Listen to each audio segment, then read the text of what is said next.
Welcome, everybody, to the second episode of Space Force, our weekly analysis of Star Trek Picard. I am Jason Tondro, a developer at Paizo, working on the Starfighter RPG, and I am joined by Jim Seals, our Star Trek commentator and critic, who you can follow on Twitter at Jim Seals 1701, right? I'm on brand. You are on that. You're totally right. And then Ade Smith, who writes for the Star Trek Adventures RPG and joins us from England. Oh. Well, so the second episode broadcast on the 30th of January, so I think last Wednesday or Thursday. And Picard finds out more about the Romulan assassins who killed Daj. He does this with the help of one of his Romulan housekeepers, who sort of helps him temporally reconstruct the events. And he learns about the existence of a Romulan secret society, or maybe we should call it a more secret society, called the Zot Vash. And the names in this episode are really kicking my ass. Picard gets a medical update. It is not good. He goes to Starfleet headquarters in San Francisco, and he talks to Admiral Kirsten Clancy, who I believe is a new character. And he asks for a ship and a crew to go find Soji, and she proceeds to rip him a new one, which I think is maybe the first time we hear a Starfleet officer say "fuck." And she explains Starfleet's motivation to refuse to help the Romulans. And when Clancy tells her superior about Picard's visit, we find out that superior, Admiral Ohm, is actually a Romulan spy. And she has a Romulan agent, Lieutenant Rizzo, disguised as a human Starfleet officer, and Rizzo is Narek's sister. Narek is the Romulan on the Borg cube that we saw at the very end of last episode. And Narek has already hooked up with Soji. And then finally, Picard meets up with Raffi, whom we know will be one of the regular cast members, when he asks her to help him get a ship. And we have the classic son of a bitch, I'm in moment from like every heist film ever. Okay, so obviously we are spoiling the shit out of this episode. You forgot to mention. What did I forget? It opens up with that cold open of 4 years ago. So let's talk about this. Like the beginning of the episode, it is a replay of events that happened on Mars, and this is apparently as the Armada is getting ready to set off and help rescue the Romulan survivors of the supernova. And they have a synthetic as part of the crew on Mars, and I think his name is F8. Of course, he's Fate, right? Of course. So Fate seems to be kind of like early Data in that he is trying to get along with everybody and doesn't get the jokes. We see some images, some signs of discrimination against synthetics by the people working at Mars. Yeah, and then people. Yeah, something kind of happens to him. Like he sort of gets like a flash in his eyes, and that's when he goes homicidal and kills everybody and starts the avalanching disaster that will end up with Mars being permanently on fire. Yes, yeah, so they also seem to have had it that the satellites around come and cause a lot of issues as well. So it seemed to be a multiple stage thing rather than just kind of whatever he was doing. There was other stuff going on as well. Yeah, definitely. But, I got the impression that it was affecting him and all of the other synthetics. They were all kind of part of this big plan. Yeah, so I'm glad they showed the synthetics because again, when you reference them and off camera, you don't know kind of how advanced they are supposed to be. Yeah. So now we've actually got some kind of thing. Okay, they're kind of like primal data, prime data's kind of oldie worldy style stuff. Yeah. Whether or not the kind of like the speciesism, as I suppose you can call it, because technically they're not human. It's something to do with like the Bruce Maddox theme, because that might even go back to that, because he kind of said, Data's an individual, so therefore he gets to be classed as a person. Yeah. And maybe these are kind of also classed as a person, but they're just given the crummy jobs, and people are thinking, well, they're not even real people. Why are they getting the same benefits that we get? That might be something to do with it as well. Yeah. Jim, what'd you think?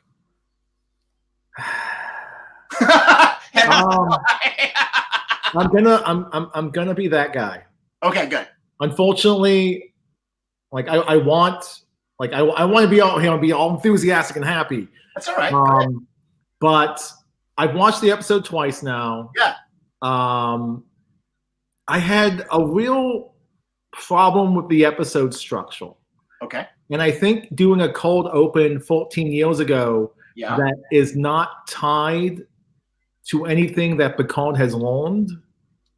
Like, it's backstory for the sake of backstory.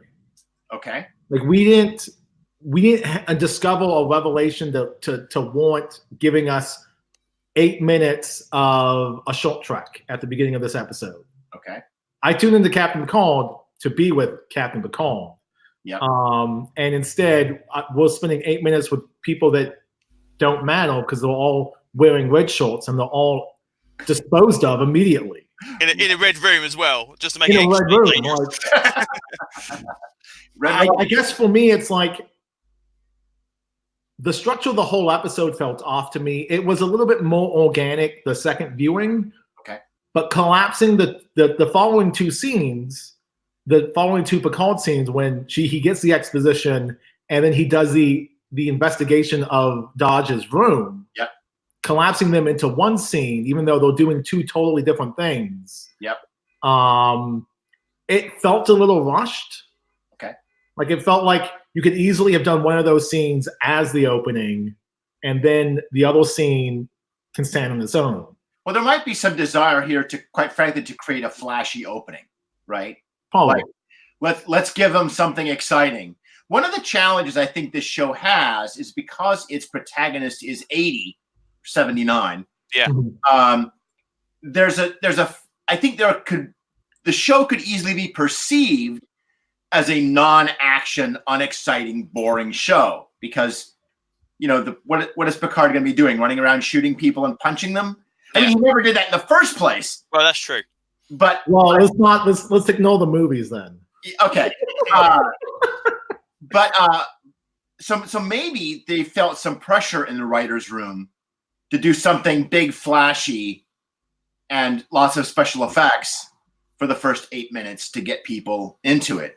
It didn't bother me, honestly. I'm interested in the mystery. I was interested to see how the interactions between the humans and the synthetic played out. It's funny because we see obviously what happened, yeah, but we don't really learn anything apart from it happened. You're right. You're right. We see like a Romulan infiltrator that's good, like doing it and go, okay, I'll press the button now, and they all go mad. It's just like, okay, this is what everyone saw, but we don't really get anything from it apart from going, okay, things blew up. Yeah. And then the robot shot himself, and you go, okay, fair enough then. Yeah, you're right. We don't really learn anything. No, it's really, it tells you what, you see it visually. Mm-hmm.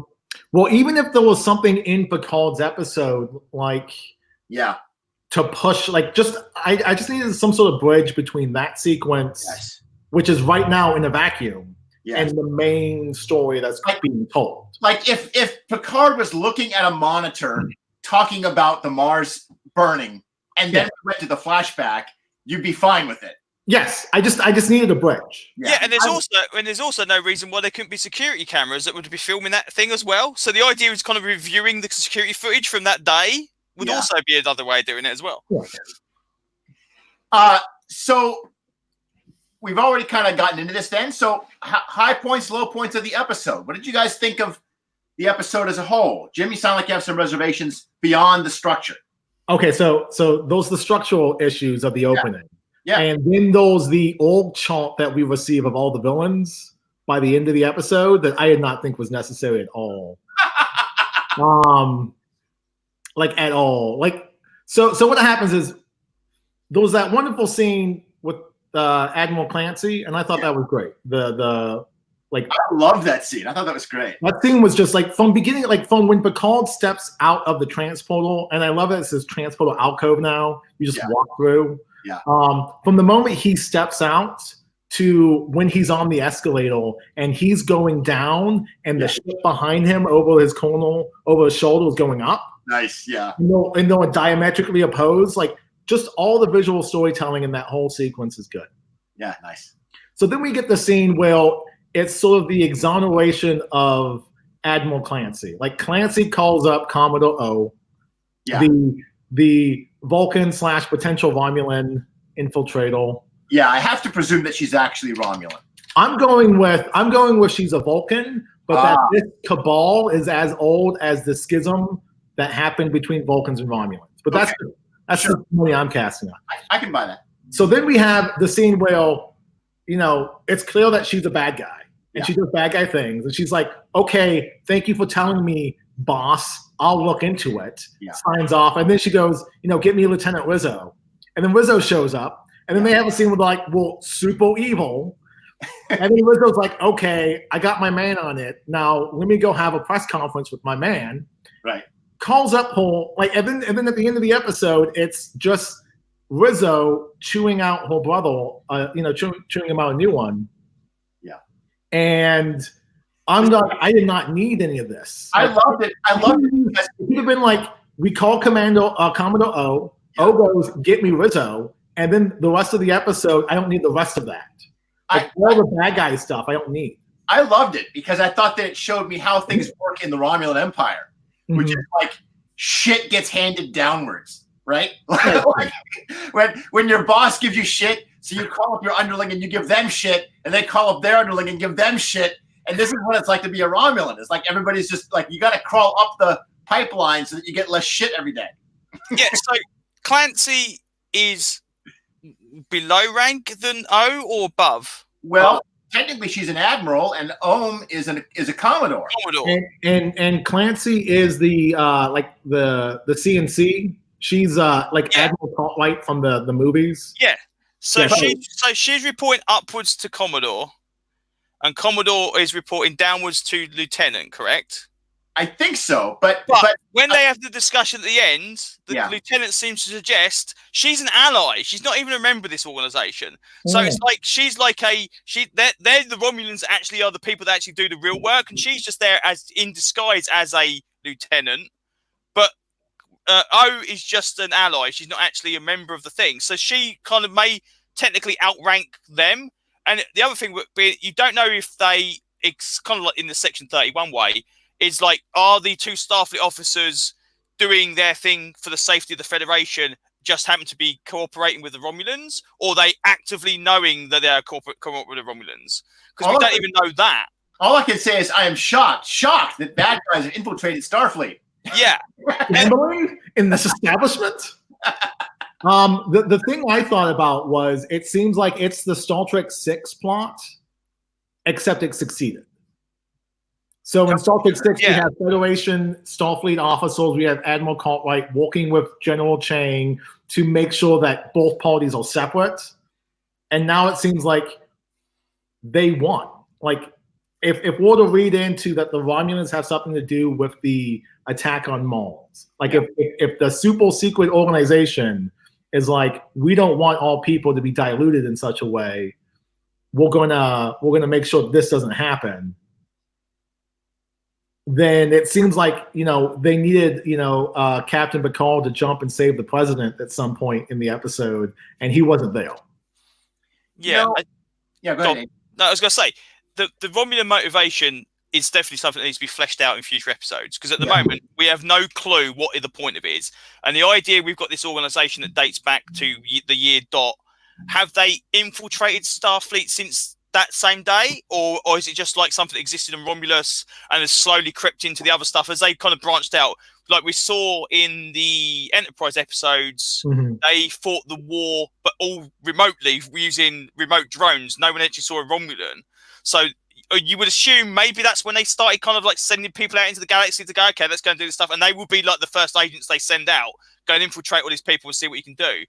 the only problem that I have with the plot as such at the moment is it's kind of like those superhero comics where you go, everything you know about this character is wrong because they've been there all the time doing it, and you're thinking, oh crap, because then you've got to look back at it again. If it's literally from like day one of the Federation, say, you've got to go back over every single Star Trek episode and go, well, why didn't the Romulans step in and do something about that?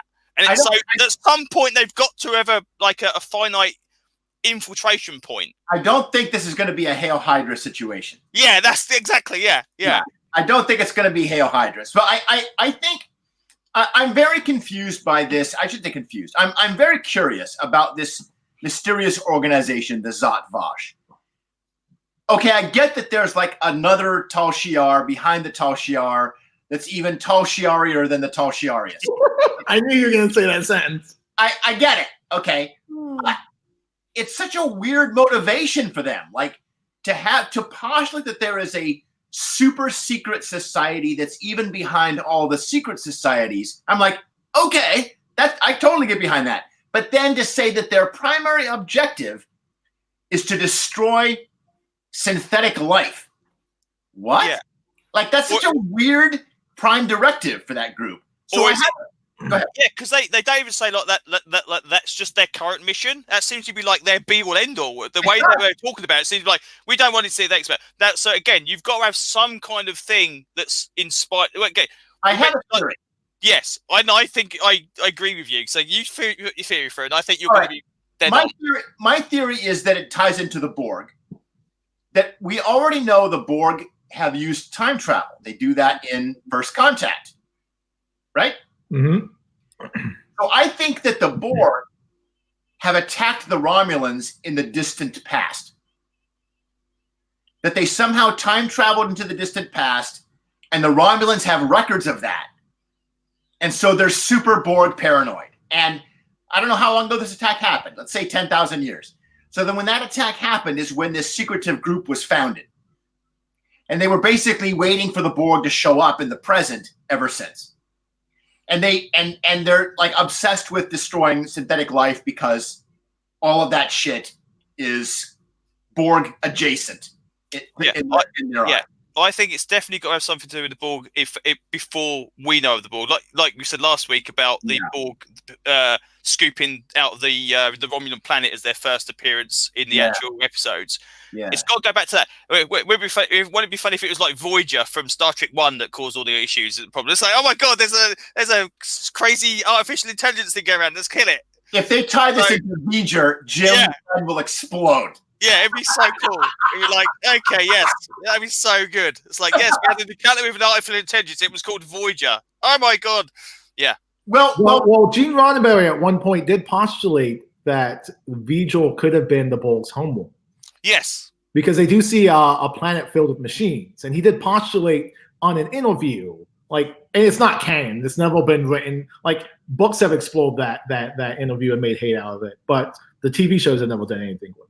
Okay. I don't think we're going to do Vigil. I think that's too, I don't know. I think that's too inside baseball. Maybe. The funny thing is, again, with my experience with when we first started developing the role-playing game stuff, we were discussing about what we could touch upon and what we couldn't touch upon. And obviously we're saying, right, you can only do stuff in the TV series. You can't do anything that's in the novels. You can't do anything in the comics and all this kind of stuff. Yeah. And we were talking about random stuff. And I was saying, okay, what happens if someone comes up with an idea that just happens to mirror a novel idea, but it's not actually directly drawn from the novel? And immediately my idea was like, well, Voyager's got to have something to do with the Borg. It's obvious. It's got to have happened at some point in time. Yeah. So it's like, well, I've never read the novels. Okay, well, so that's fine then. So we always kind of said, well, can that be written into Adventure? Can that be hinted at somewhere? Coming back, obviously, because of Paramount would have like the ultimate safe, so I would say yes or no. So the idea is someone would postulate it and say, chuck it on the paper page and see what happens. I'm surprised no one tried it. But yeah. All right, so what do we think about Picard's medical prognosis? Jim, Ade, does that doctor character, is that a callback character? He obviously served with Picard on the Stargazer. Has he been established in canon already, or is it the first time we see him? First time we see you'll mention him. Yeah. He's not even a character from the books. Okay. Yeah, I was racking my brains to see if he drew any recognition because he's like say because he's one of them characters that he immediately goes, "Oh, it's you." You think, "Okay, where's he from? What episode is that from?" Yeah. He struck me when he talks about going back out into the cold and about the Stargazer as a guy who is traumatized by his experiences on the Stargazer and never wants to go back into space again. Yeah. Right. But his information for Picard is never completely sketched out, but the implication is pretty strong that we're picking up on what we saw in All Good Things, I believe, the series finale, when Picard has a kind of space Alzheimer's, and the implication is that not only is it killing him, but he will have a complete mental breakdown while it's killing him. So it is in many ways a fate worse than death. Well, for me, so I like that scene a lot. Like pretty much anything with Picard in it, like I'm totally, there's no reservations. Like, yeah, okay, I'm here. This is why I'm here. This is why. Yeah, for sure. This is why I'm paying CBS. This is what I want. Okay. For me, it calls into like the show's not told through Picard's POV. And I think that's why the show is so gives us the 14-year flashback and gives us the villain org chart. Is because we're really establishing that even though it's called Star Trek Picard, it's not told through his perspective. Okay. Because if they told it through his perspective and you introduce this aromatic syndrome concept that his mind is playing tricks on him, then you throw in a monkey wrench into the entire series. Then it's like, what is he reacting to? Is it real or not? It would become an unreliable narrator. Yes. And I don't think they want to do that in a Star Trek show. I agree. Personally, I would be interested in that, but that's me. Like, and I don't think I'm going to be the spokesperson for the common viewer of Star Trek that I want. I don't necessarily know if I even want that. I'm interested in the idea, but I don't know how far you can go with making Picard unreliable. It's a classic single episode plot, but not hard to do in a whole series. It's also interesting though they didn't actually mention the syndrome by name. It just says there's an issue. So it's like, we just got like, oh, there's going to be something wrong with you because you're kind of destined, no matter what timeline out there, something's going to go wrong. It may be this, it may be that. I don't know. But there's also plenty of wiggle room in there. Like, sometimes it's treatable. It usually isn't, but sometimes it is. And even that was kind of like, that wasn't anything to do with, although we had Q in that episode, it wasn't technically anything to do with Q. It was just a thing that was happening to that Picard timeline version of him at that point in time. That's right. So yeah. But again, if you bring another thing is you bring another character in, like we said last time about Beverly Crusher, you're bringing another character in now that goes back to the Stargazer with Jack Crusher. So again, it's you're kind of like, it's just like hey, you're a guy from Star Trek. It's like, I'm a guy who served with you on. So we're still getting one step closer to that Beverly Crusher episode where she pops up. Yeah. Yeah. Well, for me, I was rewatching it. I'm like, oh, they just gave him his bones, right? Yes. So Next Generation, that second season with Dr. Pulaski, and she was very much a bones analog. Right. Like, didn't like artificial life forms, didn't like transporters, like the whole 9 yards, right? Country doctor through and through. Except the only thing was she never got along with John Luke. Like, they always came to loggerheads. That was the distinction with her character. So it was just like, oh, they just gave him a friendly bones.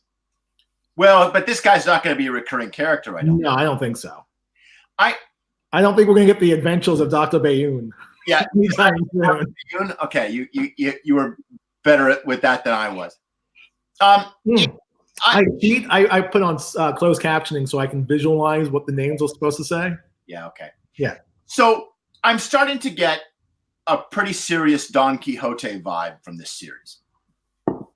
So we have an aging character with accusations of mental illness who's coming back for a second volume. What many people don't know is that there's 2 Don Quixote novels.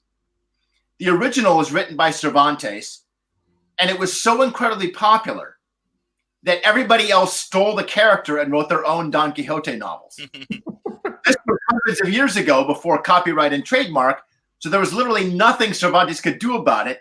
It was literally fan fiction, right? That's awesome. they put a price on it, and they would sell their own Don Quixote novels. And Cervantes got pretty pissed about it, and for good reason. But there wasn't a lot he could do. So he decided to do what he could do, which is write another Don Quixote novel just to kill off the character. This is the same strategy that Conan Doyle uses when he's tired of writing Sherlock Holmes novels. Yeah. Right? And he writes a book just to kill off Holmes. And I will note that Michael Chabon has written about Sherlock Holmes in his essay collection, Maps and Legends. Right. Which we will get to later. But I'm going to keep an eye out because I'm starting to. I mean, if anybody ever describes Picard as chasing windmills, you are going to hear my aha moment. Yeah. All the way from Riverside. Yeah. Yeah, that makes sense. All right. So we already kind of talked about the deal with Clancy. I love that whole sequence. Mm-hmm. I love when she's like the fucking hubris. Like I can't believe you have the balls to come here and demand that shit from me. Like I thought it was great. And I loved how spry and sort of knowing Patrick Stewart plays that bit where he's like, I'll even accept the demotion. He's so like, I've got it. I've got the thing I want. Yeah. Like it harkens back to, Colt speech in Generations of, don't let them promote you, don't let them transfer you. As long as you stay in the seat, you can make a difference. Yeah. And it's clear that Picard's desperate to make a difference in this battle. Right. Okay, and I have to mention in that scene, the swearing, right? Yes. It grated on me. It really did. You didn't like it? Star Trek does not feel the place for it. Yeah, we're not Game of Thrones. We don't have to be throwing the F-bomb around every 2 seconds just because you're an Amazon. You don't have to be clever. But now let's be straightforward though. They don't throw the F-bomb around every 2 seconds. No, they don't. It's weird because that's why it felt so off. It just felt so strange. But, and again, I was reading through a forum and they were talking about the episode and they were saying the same thing. Some people were saying, "Oh, don't worry about it," and other people were saying, "Well, that means now my kid can now not watch this episode." Right. And it does seem unusual when they get to this streaming service that they kind of like either try and adult stuff up so it seems more contemporary. And Star Trek was never really that anyway, so it's kind of like making Teletubbies and then start swearing in it. And as soon as it gets onto a streaming service, it seems a bit odd. So it was just like, okay, but it's like if they started swearing in The Mandalorian, it would be like, okay, that'd be weird as well, because Skywalker doesn't chuck it around. So I thought it was good because, in my opinion, I thought the actress played it right. Yeah. She was. It was an honestly heartfelt, the gall of this guy kind of reaction. It's right? It's funny. But I get your criticism, and I mean, but before we start trying to sex up the show or adult up the show, I mean, let's compare it to The Witcher or Game of Thrones, or I mean, I'm the middle path here. Okay, all right, good. Well, I can see both sides of the equation. My biggest problem with the swearing, as it's presented, is ever since it's gone to CBS All Access, Star Trek has found a home there. They have used profanity in those shows, right? But like they have the cursing episode where they repeat the curse word twice. Right. Yes. So like Discovery, Tilly goes, she blurts out, "That's fucking cool." Yeah. And then the Stamets repeats, "Yes, that is fucking cool." Like I don't need the second fucking. Like the first fucking is genuine. Yeah. And in this episode, they do it twice. Those shit is repeated twice in that cold open. So I'm already kind of like, all right, I guess shit's just part of the vernacular. And then the Laris, the housekeeper, says fucking cheeky during the investigation. And I feel it steals the wind from the Admiral's fucking. I think Generations and the ship is going down and Data goes, "Oh shit!" Like at that moment in time, like shit's not real. Like you've never heard the word shit on Star Trek up to that point, and it's gonna own that PG-13 rating for that movie. And so I kind of feel like the repetition of the profanity takes away from the moment of the Admiral being like, look at the balls on you. I love the scene in a vacuum. But I missed Laris's F-bomb, so it had more impact on me because I missed Laris's F-bomb earlier. Oh, okay. Yeah, Laris said it really quickly, so it was very easy to brush over. Yeah. But I swear her accent's got thicker since episode 1. She seems to be much more kind of Irishy than she was in episode 1. Yeah. It's really weird. But I really like the character, though. I think she's excellent. She's such a cool character. Since we brought up those, like the housekeepers, this is making me ask a question. Maybe you can help me out. All right. So when Ohm is talking to Rizzo, and she says, like, Picard was name dropping this secret society, but Clancy didn't tell Ohm about that. So how does Ohm know? I can't help but wonder if one of Picard's Romulan housekeepers is actually a spy. Yeah, if you're going by on-screen discussions, only Laris is the one that mentions it. I believe. I don't think. Does the guy mention it as well? I can't remember now. Yeah, because yes, he does, doesn't he? That's right. Yes, because they talk about like being the boogeyman. That's right. And so it's either got to be like a bug in the apartment because they discussion there, obviously, or it's got to be one of the two because that's the only stuff on screen that's been mentioned. Of course, they just bug in Shadow Picard and they know about it. That's a possibility as well. Yes. I'm going. I don't want the Batman to be the bad guy. Right. I don't want the Samwise Gamgee Romulan housekeeper butler to be a villain. Yeah. So I'm going to go with Bug in the apartment because they also name drop Maddox in the apartment complex. Okay. And they don't say because Commodore, like I rewatched that scene twice today because I'm like, I saw your note. I'm like, I don't want him to be a bad guy. I'm going to prove he's not a bad guy, damn it. And so I rewatched that scene where the Commodore's talking to Rizzo. Yeah. And she says, I believe Admiral Clancy has talked him out of it.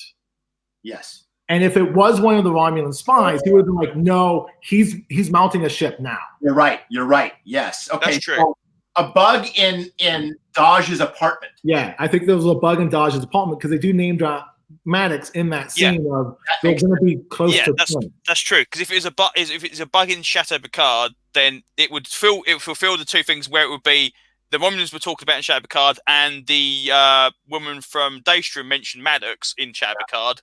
But they would also know that he's off in space because there was a discussion there about him going on to space. So it has to be that location. Yeah. Out of all the locations we've seen anyway, that's the only one that makes sense. Yeah, I agree. Okay, that makes sense. Okay, so we have exonerated the butler did not do it. The butler did not do it. That seems to be true at the moment, yeah. I was so I saw the note and I'm like, fuck, I didn't even think about that. And then I watched the episode, I'm like, okay, I can make this work. All right, so let's go to the Borg cube thing. So we get this long for a show, for one episode. We get this scene in which Soji. I keep wanting to call her Kaiser Soje, but anyway, Soji is meeting a young scientist attached to the Borg Reclamation Project, and I didn't even understand what was kind of going on in the cube at the end of the first episode, but now I get it. They apparently have this whole cube full of Borg, who they are either just claiming the dead body parts. I'm not really sure if the Borg victims, once they have been unborged, unplugged from the collective, are they alive or are they dead? I think they're alive. They'll just really banged up because she says, welcome back. Yeah. And I think on the opening scene as well, when we first see the Borg cube, there's a guy that looks like he's had implants removed from him and actually doing work on one of the walls. So I think they get the impression that they're either kind of reintegrating him into society by kind of giving them simple menial jobs and they're getting on with that. But I don't think they're just basically reclaiming Borg technology. Yeah. All right. So I kind of love that. Give a Borg a job. Yeah. Give a Save away assimilation. Give a Borg a job. Yeah. So Soji, we get this whole sort of, let me help you put your spacesuit on kind of scene. And in the process, we're told about the little badges that they wear, like they're Borg radiation badges, right? So like if the Borg activate, your badge will turn green, and then you just need to run because you're all dead, right? So that doesn't happen this episode, but clearly it's setting it up for it to happen. And I can already see the scene now where Rizzo comes to the Borg cube. Who's the sexy dude? Narek. Narek has not managed to get the information he needs out of Soji. And so Rizzo intentionally activates some Borg while Soji's in the room to get her like death fighting superpowers to activate. Mhm. Yeah. So that they can figure out more about Soji. Yeah. So, yeah, this is the thing, because again, until you watch that entire thing, all that section of the Borg cube, until you see the entire lot, you've got to figure out that she doesn't know she's an android. Right. He does know she's an android. Yeah. The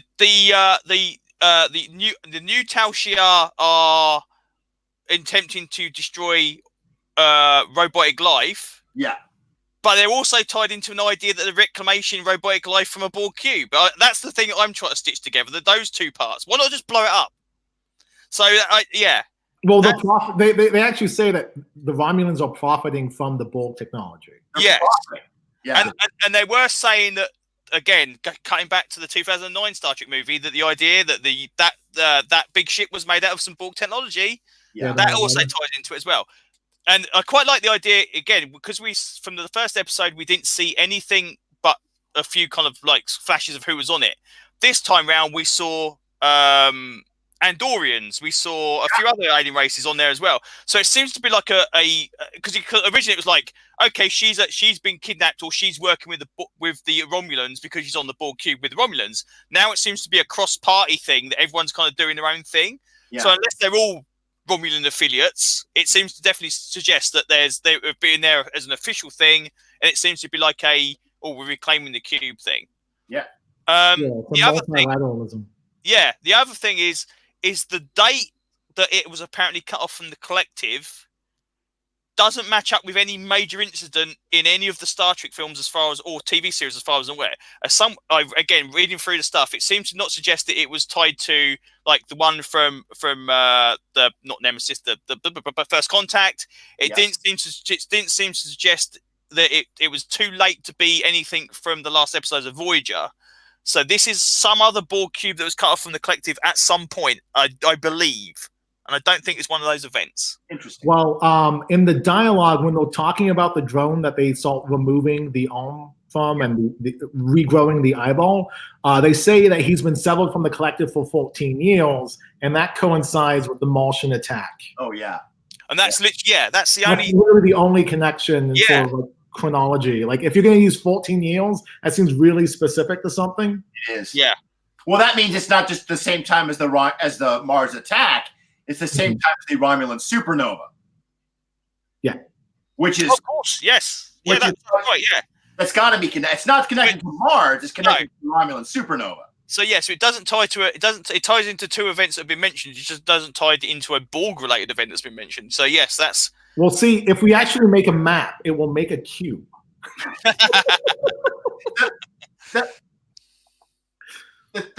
The thing that's interesting to me about the Romulan supernova is, let's acknowledge in the beginning that it makes no sense for a supernova in one star system to destroy Romulus in another star system immediately without time passing.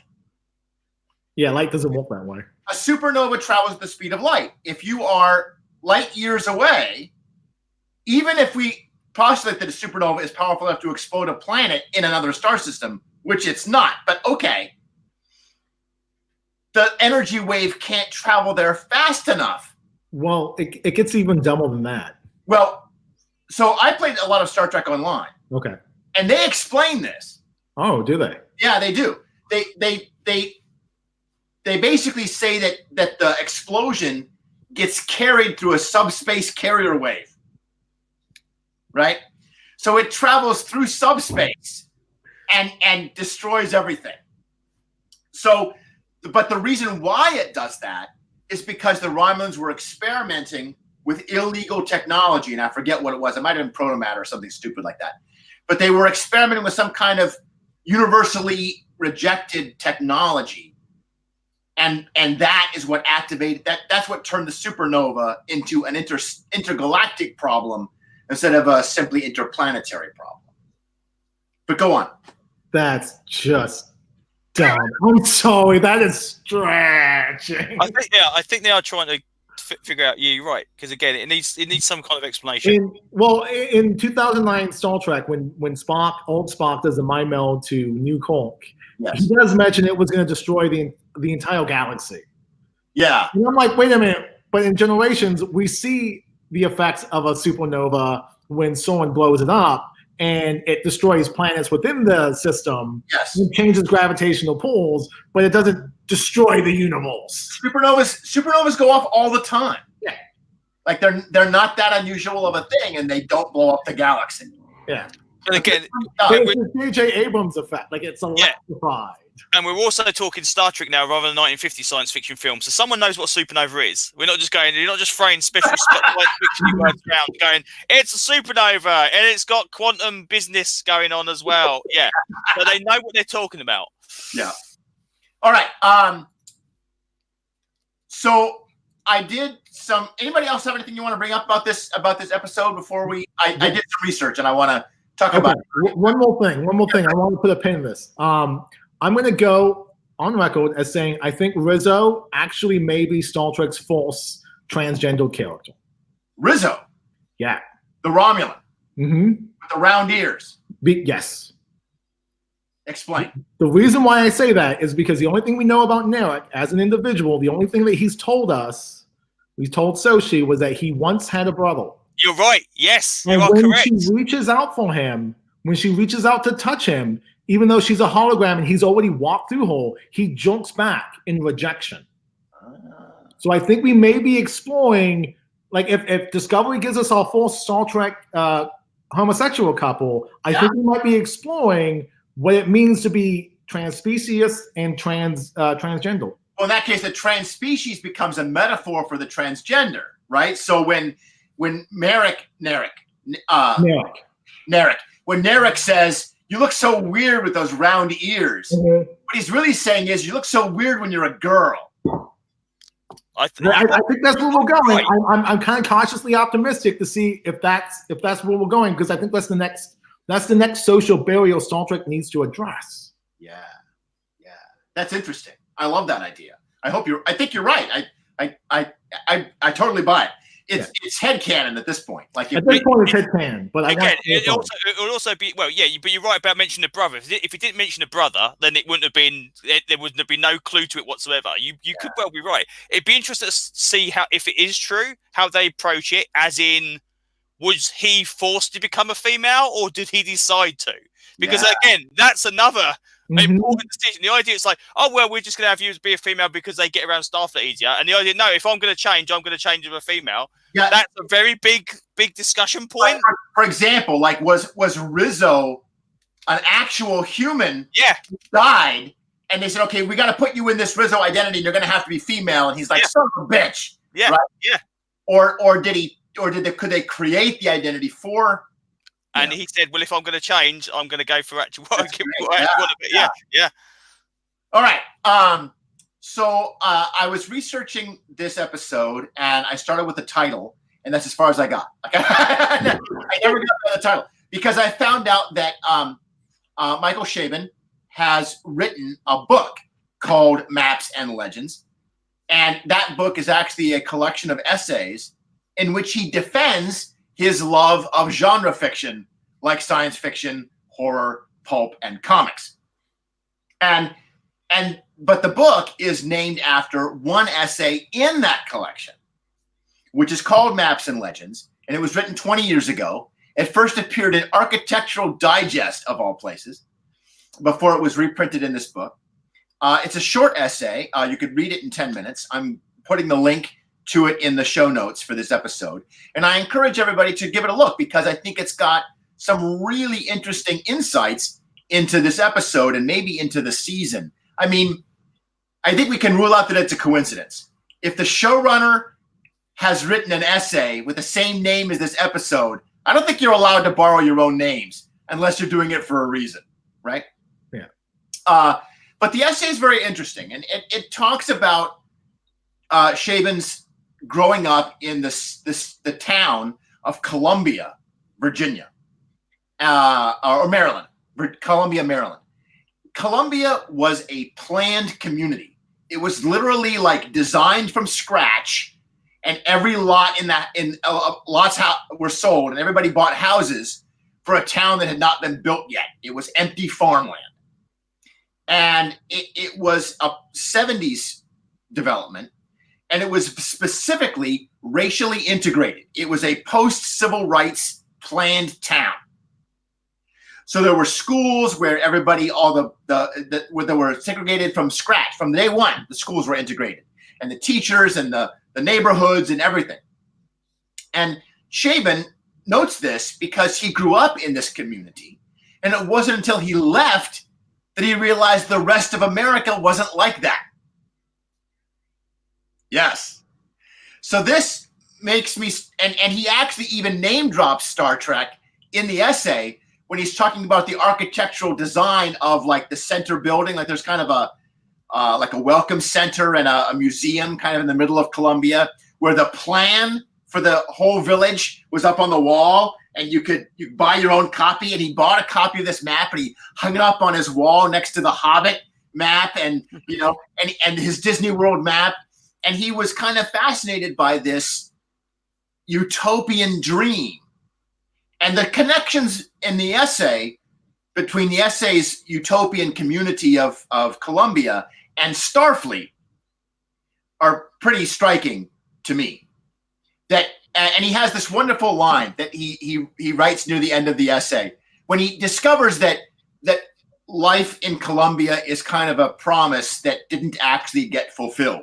This promise of a race-blind, integrated society where we fought the good fight and the good guys won. And then you leave and you discover that that's actually not the way that the world actually works. And he writes, just because you have stopped believing in something you once were promised does not mean the promise itself was a lie. And this, I think, gets at these glimpses that we've seen in the show of Starfleet not living up to its utopian ideals, whether it's employees on Mars talking about the synthetic like he's plastic people, or whether it's that lied Romulan lives issue from the first episode. And I think what Chabon is getting at here is he's not necessarily indicting Starfleet. I think rather he's just saying that Starfleet is human like the rest of us and therefore flawed. The promise of Starfleet, the utopian dream of Starfleet is a good dream, and we can't fulfill it because we're imperfect human slobs. But that doesn't mean we shouldn't chase the dream. Like in many ways, we are better people for chasing the dream than we would be if there was no dream. Even if the dream cannot be attained, chasing the dream makes us better people. And now we've gone back around to my Don Quixote, right? Mm-hmm.